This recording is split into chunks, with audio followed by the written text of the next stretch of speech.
Waiter. చెప్పండి sir, మీకేమేం కావాలి? మీ రెస్టారెంట్లో ఏమేం దొరుకుతాయండి? ఏమీ దొరకవండి, కొనుక్కోవాలి.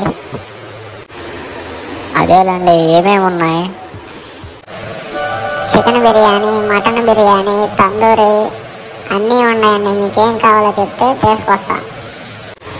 మాకు 2 ప్లేట్లు చికెన్ బిర్యానీ తీసుకురండి. అలాగేనండి. ఇంకా తినేసాం ఫుల్గా, ఇంకెళ్ళి పడుకుందాం ఇంట్లో. పదరా ఇంటికి. అరే, నాకు ఎప్పటి నుంచో ఒక డౌట్ ఉందిరా. ఏం డౌట్ రా, చెప్పు. ఈ చెట్లు ఎందుకు ఎప్పుడు చూసినా వెనక్కి వెళ్తాయి? వెనకాల ఏముంది? అరే పేడ తట్ట మొహోడా, అవి వెనక్కి వెళ్ళట్లేదురా, మనమే ముందుకు వెళ్తున్నాం.